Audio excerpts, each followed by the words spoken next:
internal PDIP, akrobat di ruang publik, kemudian rakyat sudah bisa simpulkan. Mulyono adalah Ibu Megawati dan Ibu Megawati adalah Mulyono. Rakyat apa kau sendiri? Saya mau menegaskan lagi, ini dikonfirmasi sama jangan Ganjar. bawa nama rakyat lah, Sebentar Bos. dulu, rakyat individu boleh dong. Lah, saya Iya kan? gitu, jangan bilang sebentar. Anda nggak suara besar sama saya. Bukan, saya nggak Ganjar suara besar. kemudian Dari menegaskan tadi suara saya itu. begitu. Ganjar menegaskan itu. Segera copot. Setiap masa ada pemimpinnya, setiap pemimpin ada masanya. Begitulah kira-kira peribahasa kita, artinya tidak ada pemimpin yang abadi, pasti ada perubahan, pasti ada penggantinya. Di dalam acara tersebut, di mana Faisal Assegaf dan Deddy Sitorus sedang bertukar pikiran dan mengatakan si Faisal Assegaf bahwa ada cawe-cawenya antara PDIP dengan Pak Jokowi terhadap penjagalan Pak Anies Baswedan ini. Faisal Assegaf mengatakan bahwa PDIP Megawati dengan Pak Jokowi ini satu kesatuan yang sampai hari ini tetap tidak bisa dipisahkan. Namun itu ditepis oleh Pak Deddy Sitorus bahwa Bung, jangan asal ngomong. Saya rasa perdebatan-perdebatan yang seperti ini, orang-orangnya Pak Anies juga harus introspeksi diri lah. Bagaimana waktu itu PKB, bagaimana waktu itu Nasdem, bagaimana waktu itu PKS dihujat habis-habisan oleh pendukung Anies. Sekarang PDIP kena batunya. Hari ini PDIP juga dihujat oleh para pengikutnya Anies. Padahal PDIP ini masih belum mengusung Pak Anies ya, masih menjajaki, tapi ini sudah kena batunya. Nah, hal ini mungkin yang menjadi faktor bahwa partai-partai yang lain ini tidak bisa merekomendasikan Pak Anies untuk maju. Ini kata Pak Kodari. Jadi Pertama saya nggak percaya Bu Mega bisa disandera. Saya nggak percaya Bu Mega bisa disandera. Jadi apapun keputusan itu adalah keputusan Ibu Megawati. Gitu loh. Ya Bu Megawati kan punya penilaian sendiri terhadap situasi dan kondisi, terhadap kandidat gitu. Ya balik lagi, kalau yang harfiah yang kita lihat kan, Bu Mega tuh kan mengeluarkan pernyataan, emang Anies mau nurut? Nah istilah nurut nggak nurut buat saya, bagi Bu Mega itu penting gitu. Kemarin emang di mana gitu? Kok sekarang mau sama-sama? Kurang lebih begitu ya. Nah itu satu. Yang kedua, Ibu Mega kan tentu punya posisi politik yang sangat kuat berkaitan dengan peta-peta politik dan konstelasi politik. Ya buat Bu Mega, pidato Mas Anies misalnya pada saat terpilih sebagai Gubernur Jakarta mungkin itu penting gitu. Dan karena itulah kemudian sikap Ahok itu resonansinya kuat kepada Ibu Mega.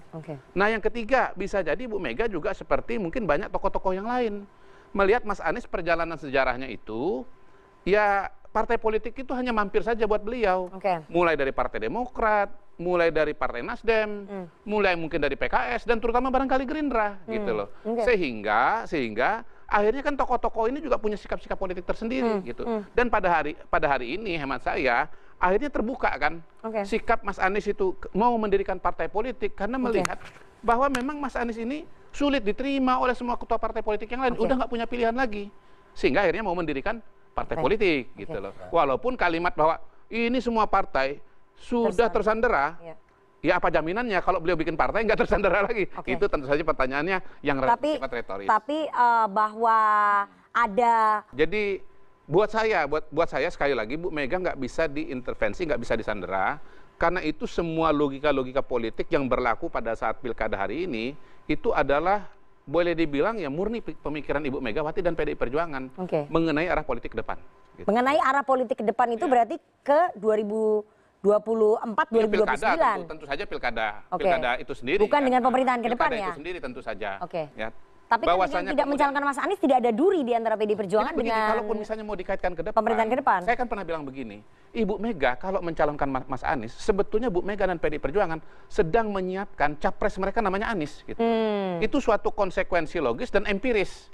Bahwa gubernur terpilih Jakarta itu potensial untuk jadi calon presiden. Apalagi Mas Anies memang yang sudah jadi gubernur dan maju kontestasi. Begitu Mas Anies terpilih sebagai gubernur DKI Jakarta, daerah khusus Jakarta, hampir otomatis beliau nanti akan jadi calon presiden. Nah, bisa nggak Bu Mega membayangkan bahwa beliau pada hari ini memberikan rekomendasi kepada Mas Anies dan Mas Anies nanti harus jadi calon presiden dari PD Perjuangan? Mungkin itu. Saya kira gini. Sebentar Bang, saya kasih kesempatan dulu. Ya ini belum ini. Sebentar ini jubirnya Mas Anies dulu. Yang dia dulu dong, kan ini menyangkut partai. Tadi dia mau coba. Bang, saya harus beri kesempatan ke jubirnya Mas Anies. Menganalisa pikiran Bu Mega. Saya ingin mengatakan bahwa semua itu sudah selesai. Dengan apa? Mas Anies datang ke partai membicarakan banyak hal. Jadi soal saya udah tangkap intinya nih. Itu nggak ada itu jauh. Oke, silakan Bang Andi. Saya ingin melihat kacaunya pemikiran Kodari itu. Di satu sisi dia mengatakan bahwa partai-partai tidak menarik lagi melihat Anies gitu. Tapi di sisi yang lain, kalau dia jadi gubernur, maka dia akan bisa maju sebagai calon presiden. Nah, ya. Yang dikatakan Pak Kodari ini betul. Hari ini Pak Anies memang menjadi ancaman untuk partai-partai yang lain. Pak Anies memang sampai hari ini sudah tidak bisa mencalonkan diri dan batal untuk menjadi kandidat terkuat di DKI Jakarta. Itu pun dikarenakan karena tidak mengusungnya partai PDIP terhadap Pak Anies Baswedan. Itu. Kemudian sampai hari ini Pak Anies sampai mau membuat partai sendiri, yaitu Partai Perubahan katanya.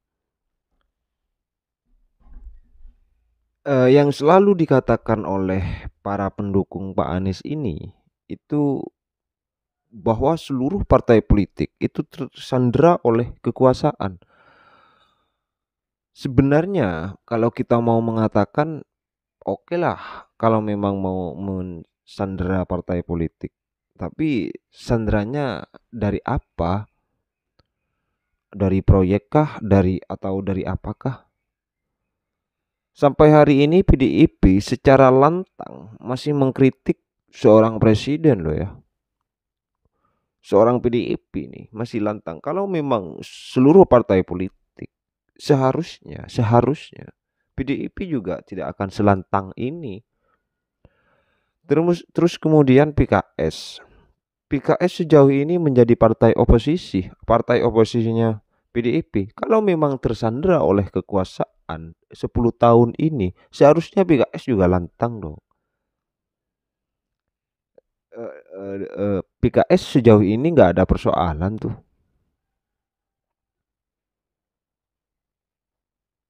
Jadi hal-hal yang seperti ini mungkin